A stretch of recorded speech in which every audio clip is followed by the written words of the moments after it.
senators breaking the law so we can send it to the U.S. Embassy immediately. Men of the State Security Service (DSS) have taken over the National Assembly complex and prevented lawmakers, journalists, staff and others from entrance. DSS men who appear battle-ready took strategic position at all the gates leading to National Assembly complex. While some DSS men were marked, some were unmarked and blocked the whole entrance to the National Assembly.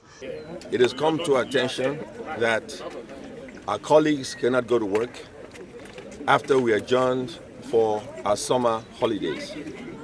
We have been informed that the APC senators are attempting to effect a change of leadership. This is anti-democratic, against the law and against the Constitution of the Federal Republic of Nigeria. This morning, I have been in touch with the American Embassy. I will be in touch with the European Union. I will be in touch with Great Britain. I will be in touch with Canada.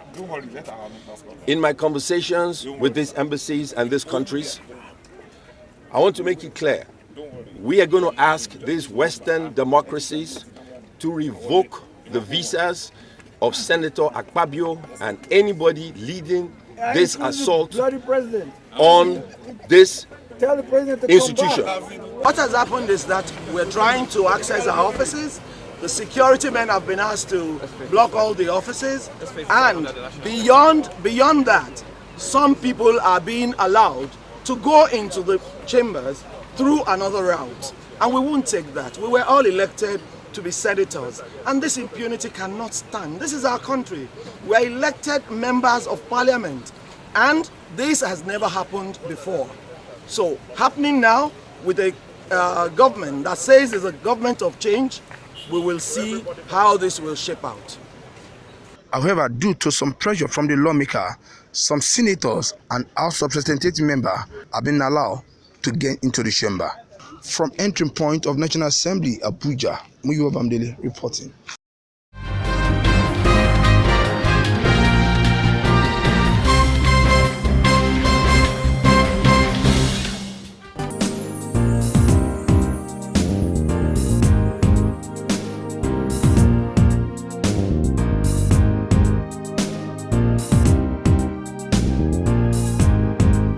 Senate President Bukola Saraki is coming under pressure to reconvene the National Assembly to consider President Muhammadu Buhari's request on the budget for the conduct of 2019 general election, among others. But lawmakers loyal to Saraki are interpreting the move as a ploy to ease him out as Senate President, having defected from the ruling All Progressive Congress to the People's Democratic Party. The National Assembly had on July 24 embarked on its annual recess, which is scheduled to last till September 25, 2018. President Buhari, in a letter dated July 11, requested the approval of the lawmaker for 242 billion naira for the Independent National Electoral Commission to commence preparation for 2019 general election. The fund, according to the letter read by Senate President Bukola Saraki on July 17, should be provided through supplementary environment. Leading the call, the Senate leader Ahmed Lawa urged the colleagues to reconvene in order to consider the president's request on INEC budget, saying there was urgent need for lawmakers to do so. Also, Chairman Senate Committee on Agriculture Abdullahi Adamu said that senators should not have adjourned without considering the president's request on the election fund.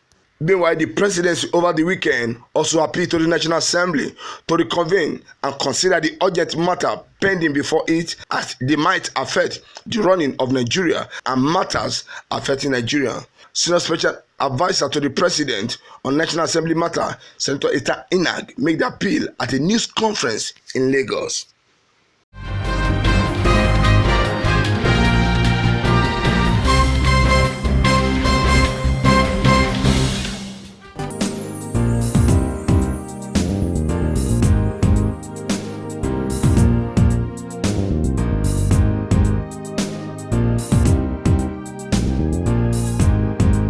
Reactions have continued to throw the recent massive defections of politicians in Nigeria, moving from one political party to another. Recently, Nigerians saw the defection of more than 12 All Progressive Congress senators leaving their party to join the opposition party. Just last week, the Senate President Bukola Saraki, Kwara, Benue, and Sokoto state governors left their party to tent with the People's Democratic Party (PDP). A senatorial aspirant in Borno State under the umbrella of the People's Democratic Party, Hezke Maganim, said the recent defection from politicians is a welcome development in the nation's politics, which he believes is strengthening the country's democracy. Defection is good because it's deepening democracy in the sense that people will always want to find a place to express their interests, and since our constitution does not permit independent candidacy, it now allows people to have to belong to a political party for them to be able to aspire. Now, if people find that their interest is not accommodated in one party, they easily move to another party where they think they would have a platform to express their interest. So, in one breath, it reduces impunity and deepens democracy. However, yes, everything we do politically is about interest.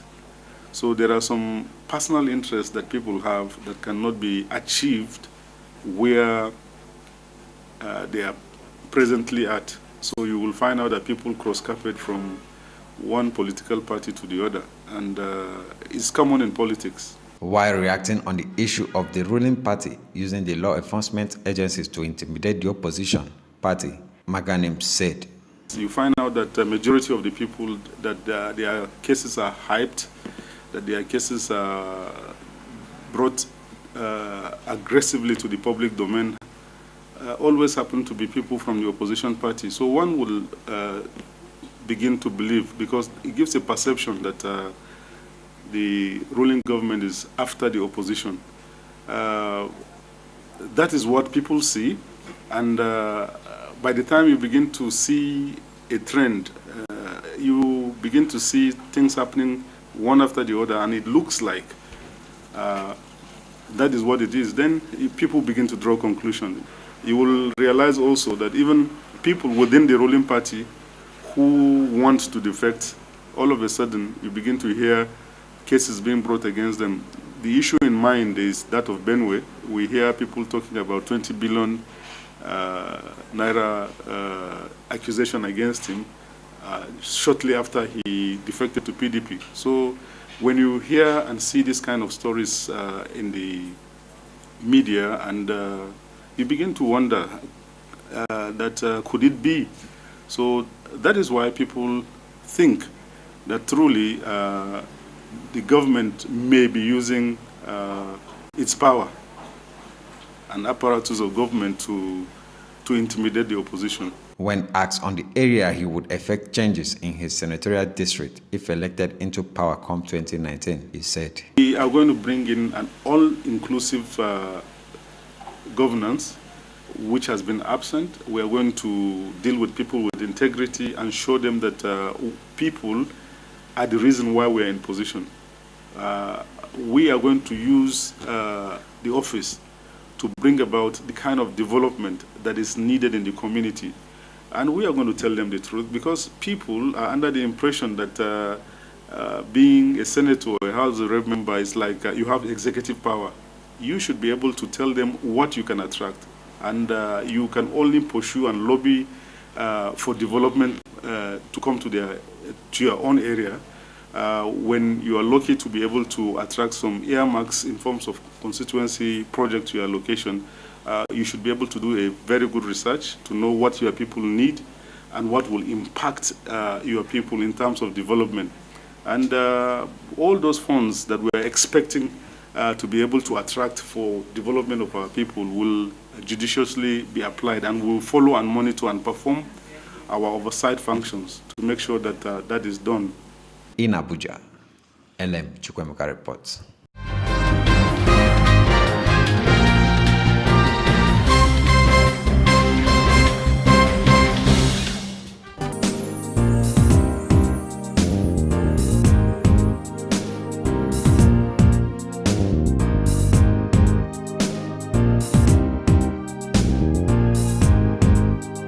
The Senate Minority Leader Godswill Akpabio on Sunday visited President Muhammadu Buhari in London, United Kingdom. The meeting came at a time there are reports that the former Akwa Ibom State Governor will be defecting from the People Democratic Party to the ruling All Progressive Congress this week. Head of Digital Communication of the Presidency, Tolu Ogunlesi, confirmed the meeting between the President and Akpabio in London on Sunday on his Twitter handle. Ogunlesi tweeted, Chief Godswill Obot Akpabio, Senator representing Akwa Ibom Northwest District and Senate Minority Leader today in London with the PMB. He attached the photograph of the two leaders taken shortly before they met behind closed doors. Recall that Akpabio on Thursday met Vice President Yemi Osinbajo at the Presidential Villa Abuja. He was accompanied to the meeting by the Senior Special Assistant to the President on National Assembly Matter, Senate Ita Enang. While Akpabio was meeting with the Vice President, the 81st meeting of the PDP National Executive Council with the Senator is a member was holding at the party National Secretariat in Abuja. Buhari is currently on a 10 working days vacation.